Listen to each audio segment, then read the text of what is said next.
യഥാർത്ഥത്തിൽ നമ്മൾ പണ്ട് മുതലേ പറഞ്ഞു പഠിച്ച ഒരർത്ഥമാണ് കുല്ലു നഫ്സിൻ ദായിഖത്തുൽ മൗത്ത്. എല്ലാ ജീവജാലങ്ങളും മരണം. ഇവിടെ എല്ലാ ജീവജാലങ്ങളും മരിക്കുമെന്നല്ല. കുല്ലു നഫ്സിൻ ദായിഖത്തുൽ മൗത്ത്, എല്ലാ ജീവജാലങ്ങളും മരണത്തിന്റെ രുചിയേറിയും. റാക്ക എന്ന് പറഞ്ഞാൽ രുചിക്കുക. മരണത്തിനൊരു രുചിയുണ്ടെന്ന് വിശുദ്ധ ഖുർആൻ. മരണത്തിന് രുചിയുണ്ട്. ഓണമെടുത്തപ്പോ സീരിയലുകളിൽ മുഴുവനും, ചാനലുകൾ മുഴുവനും, എല്ലാ പത്രപ്രസിദ്ധീകരണങ്ങളും പായസം ഉണ്ടാക്കുന്ന രുചിയുടെ വകഭേദങ്ങൾ പറയുമ്പോ എല്ലായിടത്തും പായസത്തിന്റെ രുചിയാണ്. അൽസാദിന് 101 കറിയാണ് ഇപ്രാവശ്യം ഗിന്നസ് ബുക്കിൽ കയറാൻ പോയ കഴക്കൂട്ടത്ത്. എല്ലായിടത്തും രുചിയുടെ കഥകൾ. യഥാർത്ഥത്തിൽ എന്റെ പ്രിയപ്പെട്ട സഹോദരങ്ങളെ, ഏറ്റവും വലിയ രുചിയേടാ. അള്ളാന്റെ ഖുർആൻ പറയുകയാണ്, കുല്ലു നഫ്സിൻ ദായിഖത്തുൽ മൗത്ത്, എല്ലാ ജീവജാലങ്ങളും മരണത്തിന്റെ രുചിയറിയുമെന്ന്. റാക്ക എന്ന് പറഞ്ഞാൽ രുചിക്കുക. മരണത്തിന് രുചിയുണ്ട്. ആ രുചി ഏതാണ്? ഏതായാലും ലോകത്ത് രണ്ട് രുചിയേ ഉള്ളൂ. ഒന്നുകിൽ അത് മധുരമാണ്, അല്ലെങ്കിൽ അത് കയ്പാണ്. മരണത്തിന് 2 രുചിയാണ്. ഒന്നുകിൽ കയ്പേറിയ മരണം, അല്ലെങ്കിൽ രുചികരമായ മധുരമൂറുന്ന മരണം. അല്ലാഹുവേ അല്ലാഹുവേ അല്ലാഹുവേ, നിന്റെ അടിമകൾ ഈ പാതിരാ സമയത്ത് ഇവിടെ ഒരുമിച്ചിരിക്കുകയാണ്. ജീവിതത്തിന്റെ കഥ പറയാനല്ല, ലാഭത്തിന്റെ കണക്ക് കൂട്ടുകാരനാക്കാനല്ല. അല്ലാഹുവേ, ഞങ്ങളുടെ ഏറ്റവും വലിയ കച്ചവടം മരണത്തിന് ശേഷമുള്ള കച്ചവടമാണ്. ഞങ്ങളുടെ മരണം നീ രുചികരമാക്കണേ അല്ലാ. ഞങ്ങളുടെ മരണം നീ രുചികരമാക്കി തരണേ തമ്പുരാനെ. ഏറ്റവും രുചികരമായ മരണം കാണുമ്പോ, അതുകൊണ്ടല്ലേ ആദരവായ പ്രവാചകൻ നബി മുഹമ്മദ് മുസ്തഫ, ആദരവായ പ്രവാചകൻ നബി മുഹമ്മദ് മുസ്തഫ സല്ലല്ലാഹു അലൈഹി വസല്ലമയുടെ പ്രിയപ്പെട്ട സഹാബി ബഹുമാനപ്പെട്ട സയ്യിദുനാ ബിലാൽ, കറുത്തവനായ ബിലാൽ, കറുത്ത ബിലാൽ, ഉമയ്യത്തിന്റെ ചാട്ടവാറടിയേറ്റിട്ട് പിടഞ്ഞു പോയ ബിലാൽ, ആഫ്രിക്കക്കാരനായ ബിലാൽ. ആ ബിലാൽ മരണാസന്നനായി കിടക്കുമ്പോ ബിലാൽ റളിയല്ലാഹു തആല അൻഹുവിന്റെ കട്ടിലിന്റെ ഭാഗത്ത് ബിലാൽ കിടന്ന് സക്കറാത്തിൽ കിടന്ന് പിടയുകയാണ്. ഭാര്യ മക്കള് നിലവിളിക്കുമ്പോ, ഭാര്യ മക്കളും മാതാപിതാക്കളും ബിലാൽ റളിയല്ലാഹു അൻഹുവിന്റെ ചുറ്റുഭാഗത്ത് നിന്ന് പൊട്ടിക്കരയുമ്പോ, ആ സമയത്ത് കറുത്തവനായ ബിലാൽ ചിരിച്ചില്ല. മനുഷ്യരെ, കറുത്തവനായ ബിലാലിന്റെ മുഖം വെളുത്തു. ഏത് സമയത്തെന്നറിയുമോ? മരണവേദന മുന്നിൽ കണ്ട സമയം. ഏത് കറുത്തവനും വെളുക്കുന്നൊരു ദിവസമുണ്ട്. ആ ദിവസമാണ് മരണദൂതം വരുന്ന ദിവസം, അസ്റായീൽ വരുന്ന ദിവസം. ഏത് കറുത്ത പെണ്ണിന്റെ മുഖവും വെളുമ്പുന്ന ദിവസം. അന്നാണ് കറുത്തവനായ ബിലാലിന്റെ മുഖത്ത് വെളുപ്പുണ്ടായത്. ബിലാൽ പറഞ്ഞു, പത്രേ, നിങ്ങൾ എന്തിനാണ് കരയുന്നത്? എന്തിനാ? നിങ്ങൾ ഇവിടെ നിന്ന് വിട പറയുകയല്ലേ? ഉപ്പയെ നഷ്ടപ്പെടുകയല്ലേ? ഭർത്താവിനെ നഷ്ടപ്പെടുകയല്ലേ? പൊന്നുമകനെ നഷ്ടപ്പെടുകയല്ലേ? ആ വിതയൊത്തിട്ട് ഞങ്ങൾ കരയുകയാണെന്ന് മറുപടി പറയുമ്പോ, മരണസമയത്ത് പടന്തുണിക്കെട്ടിൽ കിടന്ന ബിലാൽ റളിയല്ലാഹു അൻഹു തന്റെ പ്രിയപ്പെട്ട ഭാര്യ മക്കളോട് പറഞ്ഞതെന്താ? നിങ്ങൾ എന്റെ മുമ്പിൽ ഇരുന്നിട്ട് കരയുന്നത് എന്തിനാ? എനിക്ക് ഏറ്റവും വലിയ സന്തോഷം ഇപ്പോഴാ. ഞാൻ മരിക്കുന്നതാണ് എനിക്ക് ഏറ്റവും വലിയ സന്തോഷം. സന്തോഷത്തോടെ നിങ്ങൾ എന്നെ യാത്രയാക്കണേ. കാരണം മരിച്ചു കഴിഞ്ഞാല് ഞാൻ പോകുന്നത് എവിടേക്കാണ്? അൽകാ മുഹമ്മദൻ വഹിസുബാ, അൽകാ മുഹമ്മദൻ വഹിസുബാ. ഞാൻ എന്റെ ഹബീബായ നബി തങ്ങളെ കാണാൻ പോവുകയല്ലേ? ഞാൻ അബൂബക്കറിനെ കാണാൻ പോവുകയല്ലേ? എനിക്ക് മുമ്പേ വിട പറഞ്ഞു പോയ ഉമറിനെ കാണാൻ, എനിക്ക് മുമ്പേ വിട പറഞ്ഞു പോയ ഉമറിനെ കാണാൻ. സഹോദരങ്ങളെ, മരണം ജീവിതത്തിന്റെ തുടക്കമെന്ന ശീർഷകത്തിന്റെ കീഴിൽ ആദ്യം അറിയുക, മരിച്ചു കഴിഞ്ഞാലാണ് പിന്നെ മനക്കോട്ടകൾ തെളിയുക. സ്വപ്നങ്ങൾ പൂവണിയുന്ന ദിവസം മരണശേഷമാണ്. ഇവിടെ സ്വപ്നം കാണാനേ കഴിയൂ. ഇത് സ്വപ്നം വിളയുന്ന മണ്ണല്ല. ഈ ഭൂമി സ്വപ്നം മണയുന്ന തെളിയുന്ന മണ്ണല്ല. ഈ ഭൂമി സ്വപ്നങ്ങൾ തകർന്നു പോകുന്ന മണ്ണാണ്. വമൽ ഹയാത്തു ദുനിയാ ഇല്ലാ മതാഉൽ ഗുറൂർ. പറയുന്നു, ഈ ദുനിയാവില് സ്വപ്നങ്ങൾ പൂവണിഞ്ഞിട്ട് ഒരാളും പോയിട്ടില്ല. ഒരു മനുഷ്യന്റെ ഈ സ്വപ്നങ്ങൾ ഇവിടെ പൂവണിഞ്ഞിട്ടില്ല. ആളുകളെ കുടുകുടാ ചിരിപ്പിച്ചവരെ ചിരിക്കാൻ കഴിയാത്ത ഭൂമി. എന്റെ പ്രിയപ്പെട്ട സഹോദരങ്ങള്, എന്റെ പ്രിയപ്പെട്ട ചെറുപ്പക്കാരാ, 2.5 മണിക്കൂർ സിനിമാ കോട്ടയിൽ നിന്നെ കുടുകുടാ ചിരിപ്പിച്ച തിരുവനന്തപുരം ജില്ലക്കാരൻ, നിന്നെ കുടുകുടാ ചിരിപ്പിച്ച ഹാസ്യതാരം ഇന്ന് വെല്ലൂര് ഹോസ്പിറ്റലിൽ നിന്ന് വീട്ടിലിരുന്ന് പൊട്ടിക്കരയുകയാണ്. അയാൾക്ക് ചിരിക്കാൻ കഴിയുന്നില്ല. 2.5 മണിക്കൂർ നിന്നെ പൊട്ടിച്ചിരിപ്പിച്ചവന് ഇന്ന് കസേരയിലിരുന്നിട്ട് ചിരിക്കാൻ കഴിയുന്നില്ല. മറ്റൊരുത്തനെ ചിരിപ്പിച്ചവരെ ചിരിക്കാൻ കഴിയാത്ത ലോകം. 2.5 മണിക്കൂർ നിന്നെ പൊട്ടിച്ചിരിപ്പിച്ച ഇരിങ്ങാലക്കുടക്കാരൻ ഇന്നസെന്റിന് ജീവിതത്തിൽ ചിരിക്കാൻ കഴിഞ്ഞിട്ടില്ല. ആ മഹാനായ നടൻ പോലും, നിങ്ങളുടെ ഭാഷയിൽ ഞാൻ പറഞ്ഞാൽ ആ വലിയ നടൻ പോലും പറഞ്ഞത് എന്തെന്നറിയുമോ? സിനിമയിൽ ഞാൻ 200ഓളം സിനിമയിൽ ഞാൻ അഭിനയിച്ചിട്ടുണ്ട്. ഇങ്ങനെ ഒരു തിരക്കഥ ഒരു നിർമ്മാതാവും ഇതേവരെ എന്നോട് പറഞ്ഞിട്ടില്ല. അദ്ദേഹത്തിന് ക്യാൻസർ വന്നു പത്രേ. രോഗത്തോട് മല്ലടിച്ച് അവസാനം ചെക്കപ്പിന് പോയപ്പോ ഭാര്യ തൊട്ടടുത്തിരിക്കുന്നുണ്ട്. ഡോക്ടർ പറഞ്ഞു, നിങ്ങളുടെ രോഗം പൂർണ്ണമായി ഭേദമായി. തലേ ദിവസം ഭാര്യയ്ക്ക് ഒരു തലവേദന വന്നു. അതിന്റെ റിസൾട്ട് വാങ്ങിക്കാൻ അതേ ഡോക്ടർ തന്നെ പറഞ്ഞു.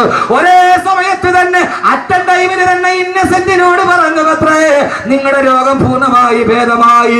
റിസൾട്ട് വാങ്ങിച്ചിട്ട് ഭാര്യയോട് പറഞ്ഞു, ഭാര്യയ്ക്ക് ക്യാൻസർ ആണ്, ഭാര്യയ്ക്ക് ക്യാൻസറിന്റെ തുടക്കമാണ്. ഭർത്താവിന് രോഗശമനം വന്ന ദിവസം തന്നെ ഭാര്യയ്ക്ക് ക്യാൻസർ പിടിപെട്ട ഒരു തിരക്കഥ ഇന്നേ വരെ അപ്രഭാളികളിൽ ഞാൻ കണ്ടിട്ടില്ല. ഞാൻ എന്റെ ജീവിതത്തിലാണ് ഇത് അനുഭവിച്ചത്. സഹോദരങ്ങളെ, ഇന്ത്യ രാജ്യത്തെ മുഴുവനും അടക്കി ഭരിച്ച ഇന്ത്യൻ നാഷണൽ കോൺഗ്രസിന്റെ പ്രസിഡന്റും പോയി ലണ്ടനിലേക്ക് ചികിത്സയ്ക്ക് വേണ്ടി. ഇന്ത്യ അടക്കി പിടിച്ച പെണ്ണിന്, ഇന്ത്യ അടക്കി പിടിച്ച ഇറ്റലിക്കാരി പെണ്ണിന് ജീവിതത്തിൽ ഇപ്പൊ ചിരിക്കാൻ കഴിയുന്നില്ല. നാടകമേ ഉലകം, നാളെ നടപ്പതേ ആരറിവാൾ. തമിഴന്റെ വാക്കുകളാണ് വലുത്. നാടകമേ ഉലകം, നാളെ നടപ്പതേ ആരറിവാൾ. ഈ ഉലകം നാടകമാണ്. ഇതൊരു നാടകത്തേതിയിലെ തിരക്കഥയാണിത്. നമ്മൾ ഈ നാടകത്തിലെ അഭിനേതാക്കളാണ്. ഇടയ്ക്ക് വില്ലൻ നായകനാവുന്നു, ഇടയ്ക്ക് നായകന് വില്ലനായി മാറുന്നു. സഹോദരങ്ങളെ, ഇത് ദുനിയാവ്, സ്വപ്നം കരിഞ്ഞ ഭൂമിയാണ് ഈ ദുനിയാവ്. ദുനിയാവ് സൂക്ഷിക്കേണ്ടതാണ് നഞ്ച, പരലോക നന്മയ്ക്കുള്ളതായാൽ മുഞ്ച. ഈ ദുനിയാവ് ഇത് വിട പറയുന്ന ലോകം, സ്വപ്നങ്ങൾ കാണാൻ കഴിയാത്ത ലോകം. ഈ മദ്രസയുടെ സെക്രട്ടറിക്ക് ഒരു മകളുണ്ടായിരുന്നു. 8 വയസ്സ് വരെ പൊട്ടിച്ചിരിച്ച പൊന്നുമോൾ, ഉപ്പയുടെ കൈപിടിച്ച് നടന്നു പോയ പൊന്നുമോൾ. കഴിഞ്ഞ റമളാനിൽ ജീവിതത്തിലേക്ക് വന്നത് സഹിക്കാൻ പറ്റാത്ത വാർത്ത. ഇക്കഴിഞ്ഞ ദിവസം നടന്നു പോയത് 22 ദിവസം മുമ്പ് ആ മനുഷ്യൻ കയ്യിൽ പിടിച്ച് നടത്തിയ 8 വയസ്സുകാരി മോൾ എവിടേക്കോ പോയി, 6 അടി മണ്ണിലേക്ക്. ഇനി എന്നാണ് ഉപ്പയാ മോളെ കാണുക? 8 വയസ്സ് വരെ കയ്യിൽ താലോലിച്ച് നടന്ന ഉമ്മ തന്നെ മുഖേത് കവിടത്താണോ മുത്തം കൊടുത്തത്? ആ മുത്തം കൊടുത്ത മകളെ ഇനി എന്നാണ് കാണുക? എവിടെയാണ് 6 അടി മണ്ണിലേക്ക് പോവുക? സഹോദരങ്ങള്, കെട്ടിപ്പൊക്കിയതെല്ലാം തകർന്നു പോകുന്ന ഈ ദുനിയാവ് ആ മകൾ ഉപ്പയെ കാത്തിരിക്കുന്നുണ്ട്. എപ്പോഴെന്നറിയുമോ? മരണം ജീവിതത്തിന്റെ തുടക്കമാണ്. ആ ഉപ്പയെ കാത്തു മകളിരിക്കുന്നുണ്ട്. എവിടെയെന്നറിയുമോ? നിന്റെ കബറിലേക്ക് കൊണ്ടുപോയി നിന്നെ മയ്യത്തിറക്കി വെച്ചിട്ട് അതിന്റെ മുകളിലേക്ക് ഒരു പിടി മണ്ണും വാരിയിട്ടിട്ട് മിൻഹാ ഖലഖനാകും വഫീഹാ നുഈദുകും വമിൻഹാ നുഖ്രിജുകും താറതൻ ഉഖറാ.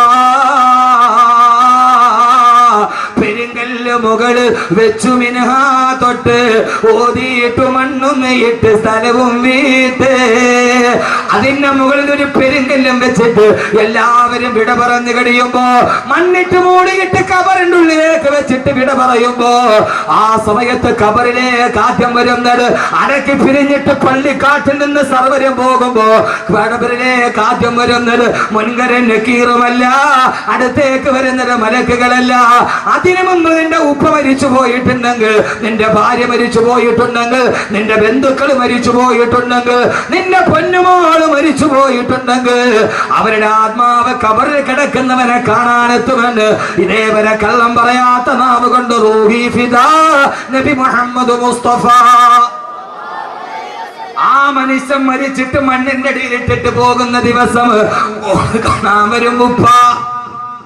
ഈ ലോകത്തെ കുറിച്ചാണ് ഞാൻ പറയുക. ഉപ്പ എന്താണ് ഞാൻ വിട പറഞ്ഞതിന് ശേഷം ഭൂമിയിലെ വിശേഷം? ഹബീബായ നബി മുഹമ്മദ് മുസ്തഫ. അറിയാത്തതറിയുക സഹോദരങ്ങള്. ആദ്യം മരണപ്പെട്ടു പോയവന്റെ ആത്മാവുകൾ, അതിനു മുമ്പേ മരിച്ചുപോയവർ ഖബറിന്റെ ഉള്ളിൽ നേരത്തെ മരിച്ചുപോയ ബന്ധുക്കളുടെ വാപ്പയുടെ ഉമ്മയുടെ റൂഹുകൾ പരസ്പരം അഭിവാദ്യം ചെയ്യുമെന്ന് നബി മുഹമ്മദ് മുസ്തഫ. നിങ്ങൾ നോക്ക് മനുഷ്യന്മാരെ, ഞാൻ കടയും കടക്കഥയും പറയാൻ വന്നതല്ല. എനിക്ക് നിങ്ങളോട് പറയണം, എനിക്ക് പറയേണ്ടത് ഈ ഭൂമിയുടെ വിജ്ഞാനമാണ്.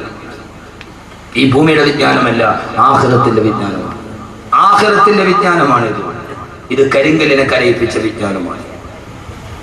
അള്ളാഹു ഇത് പഠിക്കാൻ തൗഫീഖ് നൽകട്ടെ. അള്ളാഹു ഇത് പഠിക്കാൻ തൗഫീഖ് നൽകട്ടെ. അത് പഠിപ്പിക്കാനാണ് സംവിധാനമില്ലാത്തത്. ആർക്കറിയാം? മണ്ണിലേക്ക് കൊണ്ടുപോയി വെച്ചാൽ പിന്നെ പ്ലാസ്റ്റിക് ചുരുട്ടിട്ട് വലിച്ചെറിയാനുള്ളതല്ല. നിന്നെ അവിടെ കൊണ്ടുപോയി വെച്ചാൽ നിന്റെ ഉപ്പ മരിച്ചിട്ട് കണിയാപുരം പള്ളിയുടെ ഖബർസ്ഥാനം ഉണ്ടെങ്കിൽ കാണാൻ വരും, മോനെ എനിക്ക് ശേഷം നിന്റെ വാർത്തകൾ എന്തൊക്കെയായിരുന്നു. 6 അടി മണ്ണിന്റെ ഉള്ളിലിരുന്നിട്ട് വാപ്പയോട് മകൻ സംസാരിക്കുന്ന ദിവസം ഖബറിലെ പ്രഥമ രാത്രിയാണ്. ഖബറിലെ പ്രഥമ രാത്രിയാണ്. അള്ളാഹു നമ്മൾ അവിടെ നന്നാക്കി തരട്ടെ. ഇവിടെ ഈ മൊഞ്ചുണ്ടായിട്ട് കാര്യമില്ല, ഈ തഴമ്പ് ഇവിടെ ഉണ്ടായിട്ട് കാര്യമില്ല. ഈ തഴമ്പ് ആഖിറത്തിലേക്ക് കൊണ്ടുപോകും. അതിന് വിജ്ഞാനം പഠിക്കണം. ഏത് വിജ്ഞാനം? ഏത് വിജ്ഞാനം? കരിങ്കലിനെ കരയിപ്പിച്ച വിജ്ഞാനം പഠിക്കണം. അവിടേക്ക് നമ്മൾ തുടങ്ങുകയാണ്. അള്ളാഹു തൗഫീഖ് നൽകട്ടെ. ഇവിടെ എഴുന്നേറ്റിന് മഹ്ശറയിലൊക്കെ നമുക്ക് പോകണം. ഈ ചുരുങ്ങിയ ദിവസം സമയം കൊണ്ട് അള്ളാഹു പറയുന്നത് മുഴുവനും ജീവിതത്തിൽ പകർത്താൻ അള്ളാഹു തൗഫീഖ് നൽകി. അല്ലാതെ എന്തെങ്കിലും പറഞ്ഞിട്ട് പോകാൻ ഞാൻ വന്നതല്ല. പഠിക്കണം. ഇന്ന് നമ്മുടെ ലക്ഷ്യം തെറ്റിപ്പോയി. ദറസിന്റെ പടിവാതിലുകൾ അടയ്ക്കപ്പെട്ടു. എന്തുകൊണ്ടെന്ന് ചോദിച്ചാൽ യൂറോപ്പിനെ നമ്മൾ സ്വീകരിച്ചു. നമ്മളെ വിട്ടു. യൂറോപ്പ് മതി, പടിഞ്ഞാറ് മതി എന്നൊരു ചിന്ത നമുക്കുണ്ടായി. മക്കളെ UK വിട്ട് പഠിപ്പിച്ചാൽ അവൻ ഏറ്റവും നല്ലവനാണ്, അവൻ ആഖിറത്തിൽ പ്രയോജനപ്പെട്ടു എന്ന് നമ്മൾ കരുതി. നിങ്ങൾ ഈ കണിയാപുരം മുതൽ കഴക്കൂട്ടം വരെ ഏത് സ്ഥലത്തും നിങ്ങളൊരു 2 പരസ്യമാണ് ഏറ്റവും കൂടുതൽ. 2 പരസ്യം. കണിയാപുരത്ത് നിങ്ങൾ പോയാൽ അവിടെ കാണുന്ന ഏറ്റവും വലിയ പരസ്യം ഏതാ? മലേഷ്യൻ ഗോൾഡ് സൂക്കിന്റെ എന്റെ വലിയ ഹബീബാണ് അദ്ദേഹം. അദ്ദേഹത്തിന്റെ അനുജന്റെ മോളെ വിവാഹം കഴിച്ചിരിക്കുന്ന എന്റെ ഏറ്റവും അടുത്ത സുഹൃത്താണ്. അള്ളാഹു നല്ല ബർക്കത്ത് കൊടുക്കട്ടെ. മലേഷ്യൻ ഗോൾഡ് സൂക്കിന്റെ പരസ്യം നമ്മൾ കാണും. പക്ഷെ അതിനേക്കാൾ കൂടുതൽ കണിയാപുരം മുതൽ കഴക്കൂട്ടം വരെ പോയാൽ അല്ലെങ്കിൽ തിരുവനന്തപുരം വരെ പോയാൽ ഏത് ഇലക്ട്രിക് പോസ്റ്റിലും 2 പരസ്യമാണ് കൂടുതൽ. ഒന്ന്, UK പഠിക്കാൻ അവസരം. മക്കളെ നമ്മൾ UK വിട്ടു. ഒന്നേതാ? UK പഠിക്കാൻ അവസരം. രണ്ടാമത്തെ ഏറ്റവും കൂടുതൽ പരസ്യമുള്ളത് മൂലക്കുരു ഓപ്പറേഷൻ ഇല്ലാതെ സുഖപ്പെടുത്തും. ഈ 2 പരസ്യമാണ്. അല്ലേ? ആണോ? അല്ലേ? നിങ്ങളെല്ലാന്ന് പറയും. ഞാൻ കാണിച്ചു തരാം. കാരണം ഇത് 2 ഒരുപോലെ. അവിടെ പോയി പഠിച്ച പിന്നെ ഇത് വന്നേ പറ്റും. ഈ 2 പരസ്യമാണ് കേരളത്തിൽ ഏറ്റവും കൂടുതൽ ഇപ്പോൾ. ഒന്ന് UK പഠിക്കാൻ അവസരം, 2 മൂലക്കുരു ഓപ്പറേഷൻ ഇല്ലാതെ സുഖപ്പെടുത്തും. നമ്മുടെ മക്കൾ UK പോയാലെന്ന് കരുതി. എന്തുകൊണ്ട്? നാളെ ഖബറിൽ നിന്റെ മക്കളുമായി നിനക്ക് സല്ലപിക്കാൻ കഴിയണമെങ്കിൽ ആ ഭാഗത്തേക്ക് നിന്റെ മക്കളെ പഠിപ്പിക്കാൻ നിനക്ക് കഴിയേണ്ടതുണ്ട്. അള്ളാഹുവിനാക്കി തെരുമാറാകട്ടെ. നമ്മൾ മക്കളെ UK വിട്ട് പഠിപ്പിക്കുക. അവര് വന്ന് പൈസ 1 ലക്ഷം രൂപ ശമ്പളം കിട്ടിയാൽ പിന്നെ പാന്റിന്റെ പോക്കറ്റിൽ കയ്യും തിരുമ്മി നമ്മളിങ്ങനെ അങ്ങോട്ട് അടക്കുക. മാനം നോക്കി പാന്റിന്റെ പോക്കറ്റിന്റെ ഉള്ളില് കൈ കുത്തി. എടാ പച്ചപ്പൊട്ട, ഈ പാന്റിന്റെ പോക്കറ്റിൽ നീ കൈയിടുന്നെന്തിന്? ഈ പാന്റിന്റെ പോക്കറ്റിൽ അത് യൂറോപ്പിന്റെ സംസ്കാരമാണ്. അത് ബ്രിട്ടനിലാണ്. അവിടെ തണുപ്പ് കൂടുതലാണ്. അതുകൊണ്ട് ആളുകൾ തണുക്കാതിരിക്കാൻ കൈ പാന്റിന്റെ പോക്കറ്റിൽ ഇടും. നമ്മളതും ഫാഷനാണ്. നമുക്ക് ജോലി എന്താ? നമ്മളൊന്നും ചെയ്യില്ല. നമ്മൾ പാന്റിന്റെ ഉള്ളിൽ പോക്കറ്റ് കൈമ്മ ഇട്ടിട്ട് നമ്മൾ ഇങ്ങനെ വന്ന എവിടെയും വന്നൊക്കെ പള്ളിയുടെ മുമ്പിലോ ഈ കൊള്ള എന്തുണ്ടേ? നമ്മൾ പാന്റിന്റെ പോക്കറ്റിൽ കൈയിട്ടിട്ട് നമ്മൾ ഈ ദുനിയാവിന്റെ അറ്റത്ത് പിടിച്ചിട്ട് ഈ വാഫിയും ഈ കോഴ്സ് എന്തുണ്ടേ? നമ്മുടെ കുട്ടികളെ UK വിട്ട് പഠിപ്പിക്കുക. ഈ പാന്റിന്റെ പോക്കറ്റിൽ കൈയിടല് തന്നെ യൂറോപ്പ് പഠിപ്പിച്ച അത് യൂറോപ്പിന് അത് അവര് തണുപ്പുള്ളത് കൊണ്ട് പോക്കറ്റ് കൈയിട്ടതാണ്. യഥാർത്ഥത്തിൽ നമ്മൾ എന്ത് ചെയ്തു? യൂറോപ്പിനെ കടമെടുത്തു. പടിഞ്ഞാറ് മതി എന്ന് കരുതി അവിടെ നിന്ന് മാറ്റിയിട്ട് കരിങ്കല്ലിനെ കരയിപ്പിക്കുന്ന വിജ്ഞാനം പഠിപ്പിക്കാൻ എന്ന് നമുക്ക് കഴിയുന്നുവോ? അന്നല്ലാതെ മരണം ജീവിതത്തിന്റെ തുടക്കമാവില്ല. അങ്ങനെ പഠിപ്പിക്കാത്തവന് മരണം ജീവിതത്തിന്റെ അവസാനമാണ്, അവന് പിന്നീടില്ല. അള്ളാഹു നമ്മൾ അതിൽ നിന്ന് കാത്തിരക്ഷിക്കട്ടെ. അള്ളാഹു നമ്മൾ അതിൽ നിന്ന് കാത്തിരക്ഷിക്കട്ടെ. അള്ളാഹു നമ്മൾ അതിൽ നിന്ന് കാത്തിരക്ഷിക്കട്ടെ. അതുകൊണ്ട് നമ്മൾ എന്ത് ചെയ്യണം? യൂറോപ്പ് മോനെ, യൂറോപ്പ് എന്ന് പറഞ്ഞാൽ എന്താ? യൂറോപ്പ് പച്ച വ്യഭിചാരം പഠിപ്പിച്ച നാട്. ഏത് യൂറോപ്പ് എന്ന് പറഞ്ഞാൽ എന്താ? പ്രശസ്തനായ ഒരു എഴുത്തുകാരനുണ്ട് കേരളത്തിൽ, രാമു കരിയാട്ട്. അറിയോ രാമു കരിയാട്ടിനെ? അറിയില്ല. നിങ്ങൾ ഇങ്ങനെ ഈ ചന്തയിൽ നിന്ന് കിട്ടുന്ന ഈ പൊടിമീൻ നിന്നിട്ട് അങ്ങ് നടന്നാൽ മതി. നിങ്ങൾക്ക് ദുനിയാവ് പറഞ്ഞൂടെ മനുഷ്യന്മാര്. പ്രശസ്തനായ എഴുത്തുകാരനാണ് രാമു കരിയാട്ട്. ഈ ഒന്നുകൂടി പറഞ്ഞാൽ ചെമ്മീന്റെ സംവിധായകൻ. വലിയാര് കണ്ടോന്ന് ഇപ്പൊ ചോദിക്കും. നമുക്ക് നേരെ ബുദ്ധി അങ്ങനെ പോകും. എന്റെ വായനയുടെ ലോകം വിശാലമാണ്. നിങ്ങൾ കരുതുന്നതിനൊക്കെ അപ്പുറത്താണ് എന്റെ വായനയുടെ ലോകം. ഞാൻ ഇത് മാത്രം വായിക്കുന്ന ഒരാളല്ല. എന്റെ വായനയുടെ ലോകം നിങ്ങളൊക്കെ കരുതുന്നതിന് അങ്ങേ അപ്പുറത്താണ്. വൈക്കം മുഹമ്മദ് ബഷീറിന്റെ കഥയൊക്കെ ഞാൻ 4 പ്രാവശ്യം വായിച്ചിട്ടുണ്ട്. എന്റെ ജോലിയെ വായന എന്റെ വായനയുടെ ലോകം നിങ്ങൾ ഉദ്ദേശിച്ച അങ്ങനെ ഒരു മൂല്യാനല്ലേ? എല്ലാം വഹിക്കും. എന്നാലേ ഈ ലോകത്ത് ദൈവത്ത് നടക്കൂ. എന്നാലേ ഈ ലോകത്തിന് ദൈവത്ത് നടക്കൂ. എന്റെ പ്രിയപ്പെട്ട സഹോദരങ്ങളെ, ലോകം വളർന്നനുസരിച്ച് നമ്മുടെ പ്രബോധനവും പോകേണ്ടതുണ്ട്. രാമു കാര്യായിട്ട് ലണ്ടനിൽ പോയി. ലണ്ടനിൽ പോയപ്പോ സായിപ്പിന്റെ അതിഥിയായിട്ട് താമസിച്ചു. ആ സമയത്ത് ഭയങ്കര തണുപ്പ്. സായിപ്പ് മാതാമയും കൂടെ തീ കത്തിച്ചു. സായിപ്പ് മദാമയും രാമു കാര്യായിട്ട് കൂടെ തീ കായായിരിക്കുക. അപ്പോ മദാമ പറഞ്ഞു സായിപ്പിനോട്, സായിപ്പേ എനിക്ക് വല്ലാതെ തണുക്കുന്നു, നിങ്ങൾ എന്നെ ഒന്ന് ചേർത്ത് പിടിക്കാൻ പറഞ്ഞു. അപ്പോ സായിപ്പ് പറഞ്ഞു മദാമയോട്, എനിക്കിപ്പോ നിന്നെ ചേർത്ത് പിടിക്കാനുള്ള മൂടില്ല, രാമുവെ പറ്റുമെങ്കിൽ നീ ഒന്ന് ചേർത്ത് പിടിക്കാൻ. ഇതാണ് യൂറോപ്പ്. ഇതാണ് യൂറോപ്പ്. കിണിക്കണ ഇതാണ് യൂറോപ്പ്. യഥാർത്ഥത്തിൽ ഇത് മതി എന്ന് നമ്മൾ കരുതി. ആ സമയത്ത് എന്നോട് നിങ്ങൾക്കൊന്നും തോന്നരുത്. നിങ്ങൾ ടെക്നോ പാർക്കിന്റെ പരിസരം മുതൽ ഇങ്ങോട്ട് വരെ നടക്കും. സൗകര്യം കിട്ടുന്നവൻ ആരാണോ? എന്താ മനുഷ്യന്മാരെ നിങ്ങൾ എന്നെ തുറച്ചു നോക്കണത്? എന്താ നിങ്ങൾ എന്നെ തുറച്ചു നോക്കണത്? ധാർമ്മികത നഷ്ടപ്പെട്ടതുണ്ടായപ്പോ എല്ലാരെയും ഞാൻ കുറ്റപ്പെടുത്തുന്നില്ല. ടെക്നോ പാർക്കിൽ നിന്ന് വെള്ളിയാഴ്ച കൃത്യമായി എന്റെ ജുമയിൽ പങ്കെടുക്കാൻ വേണ്ടി വരുന്ന എത്രയോ ചെറുപ്പക്കാരുണ്ട്. ഞാൻ എല്ലാരെയും കുറ്റപ്പെടുത്തുന്നില്ല. ജുമയ്ക്ക് വേണ്ടി മാത്രം അവരെത്തുന്നവർ. സൗകര്യം കിട്ടുന്നത് എന്താണോ? പച്ച വ്യഭിചാരം. ആ വ്യഭിചാരത്തിന്റെ വിജ്ഞാനത്തിലേക്ക് നമ്മുടെ തലമുറയെ നമ്മൾ പറഞ്ഞു വിട്ടപ്പോ, ടെറസിന്റെ പടിവാതിൽ അടിച്ചു കളഞ്ഞപ്പോ എന്റെ പ്രിയപ്പെട്ട ചെറുപ്പക്കാരായ യൂറോപ്പിന്റെ പച്ച വ്യഭിചാരം ഏത് വ്യഭിചാരമാ? അർജന്റീന ലോകകപ്പിന്റെ ഏറ്റവും വലിയ ഫുട്ബോളറായ ലയണൽ മെസ്സിയെ താരാരാധന നടത്തുന്ന എന്റെ പ്രിയപ്പെട്ട ചെറുപ്പക്കാരാ, ആരാ ലയണൽ മെസ്സി? ആരാ? പച്ച വ്യഭിചാരിയല്ലേ? ആരാ മെസ്സി? ആരാ? പച്ച വ്യഭിചാരിയല്ലേ? ചെറുപ്പക്കാരാ, ലയണൽ മെസ്സിയുടെ ചിത്രവും ടീഷർട്ടിൽ ചേർത്ത് നടക്കുന്ന എന്റെ പ്രിയപ്പെട്ട ചെറുപ്പക്കാരാ, ആരാ മെസ്സി എന്നറിയോ? പച്ച വ്യഭിചാരി. കഴിഞ്ഞ ലോകകപ്പിന് അർജന്റീന തോറ്റു കഴിഞ്ഞപ്പോ, തോറ്റെന്ന് പറഞ്ഞാൽ അന്തം വിട്ട തോക്കല് തോറ്റപ്പോ, എതിരില്ലാത്ത 4 ഗോളിന് അർജന്റീന തോറ്റു. പിറ്റേ ദിവസം രാവിലെ തന്റെ കാമുകിയുടെ കൈ പിടിച്ചിട്ട് ഹവായ് ദ്വീപിലേക്ക് മെസ്സി ആഘോഷിക്കാൻ പോവുകയാ. എയർപോർട്ടിൽ വെച്ച് തന്റെ അരക്ക് കീപ്പോട്ട് വസ്ത്രമില്ലാത്ത കാമുകിയുടെ കയ്യിൽ പിടിച്ച് ഫോട്ടോയ്ക്ക് പോസ്റ്റ് ചെയ്തപ്പോ, ആരാ മോനെ? ഒരാള് വ്യഭിചരിക്കാൻ പോയാൽ തന്നെ ആരും അറിയാതെ പോകരാ പതിവ്. പക്ഷേ ഞാൻ വ്യഭിചരിക്കാൻ പോവുകയാണെന്ന് കാമുകിയുടെ തോളത്തെ കയ്യിലിട്ടിട്ട് എയർപോർട്ടിൽ വെച്ച് ഫോട്ടോയ്ക്ക് പോസ്റ്റ് ചെയ്ത പച്ച വ്യഭിചാരിയായ മെസ്സിയുടെ സംസ്കാരം, ആ സംസ്കാരം പഠിപ്പിച്ചു നമ്മുടെ മക്കളെ. ഇസ്ലാമിന്റെ യൂറോപ്പിന്റെ സംസ്കാരം പഠിപ്പിച്ചപ്പോ യഥാർത്ഥത്തിൽ മുസ്ലിം ലോകത്തിന് വന്നത് ഇതാണ്. അതല്ല എന്റെ പ്രിയപ്പെട്ട ചെറുപ്പക്കാരാ, എന്റെ പ്രിയപ്പെട്ട സഹോദരങ്ങളോട് ഞാൻ പറയുകയാ, ഏത് വിജ്ഞാനമാ പഠിപ്പിക്കേണ്ടത്? യുകെയിലെ അവസരമല്ല. കരിങ്കല്ലിനെ കരയിപ്പിച്ച വിജ്ഞാനം പഠിപ്പിച്ചു കൊടുക്കണം. കരിങ്കല്ലിനെ കരയിപ്പിച്ച വിജ്ഞാനം പഠിപ്പിക്കണം. ഏടാ കരിങ്കല്ലിനെ പഠിപ്പിച്ച വിജ്ഞാനമേടാ?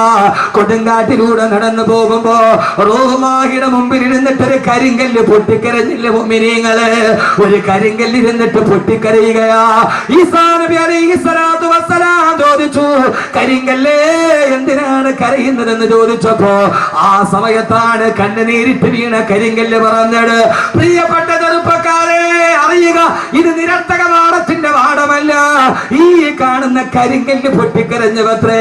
കരിങ്കല്ലിന്റെ കണ്ണിലൂടെ കണ്ണുനീര് തടം തല്ലിയാ തൊഴുത്തുവത്രേ.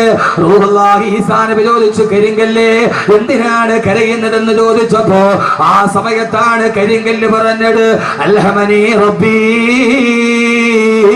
വഖൂദുഹന്നാസു വൽ ഹിജാറ.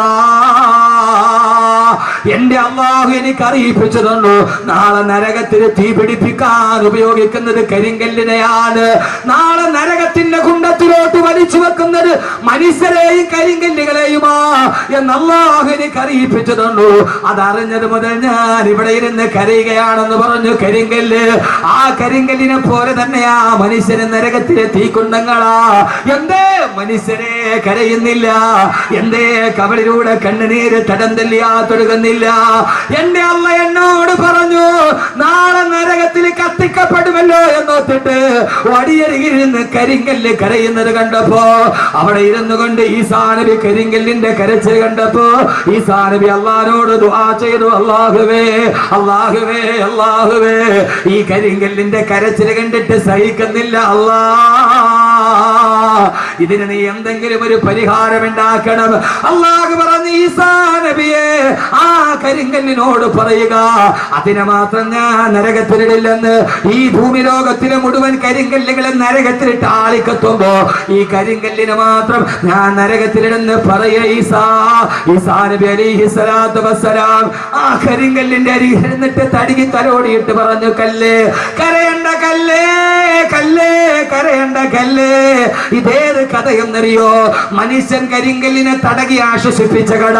കേൾക്കുക സഹോദരങ്ങളെ, ആ കരിങ്കല്ലിനെ തടകി തലോടിയിട്ട് ഈസാ നബി പറഞ്ഞു അത്ര, കരിങ്കല്ലേ കരയണ്ട കല്ലേ കരയണ്ട കല്ലേ, അല്ലാഹു നിന്നെ മാത്രം നരകത്തിൽ നിന്ന് മോചിപ്പിച്ചിരിക്കുകയാ.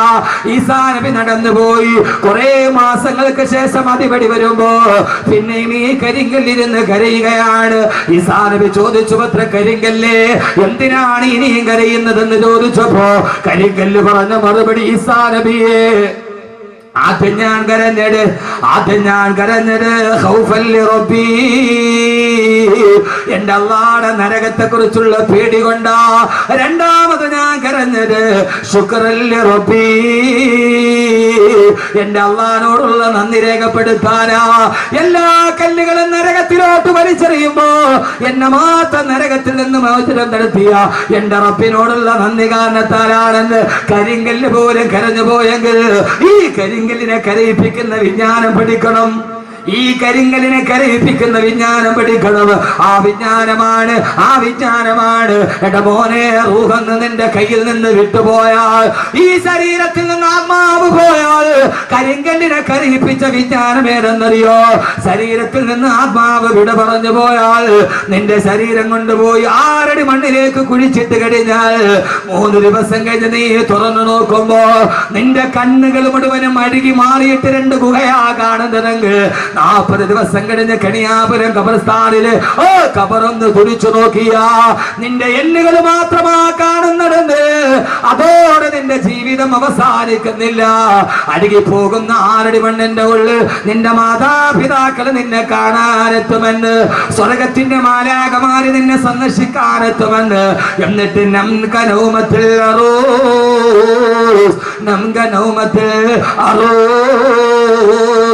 പുതുമണവാളൻ ഉറങ്ങുന്നത് പോലെ ഉറങ്ങിക്കൊള്ളുക എന്ന് സ്വർഗമാലാഖമാര് നിന്നോട് പറയുന്ന അല്ലാഹുവിന്റെ മലക്കുകളുടെ വചനം കേട്ട് 6 അടി മണ്ണിൽ നിനക്ക് മരന്ന് കിടക്കാൻ കഴിയുമെന്ന്, അത് പഠിക്കാൻ കഴിയുന്ന വിജ്ഞാനം പഠിക്കണം. ആ വിജ്ഞാനത്തിലേക്ക് അല്ലാഹു നമ്മളെ എത്തിക്കുമാറാകട്ടെ.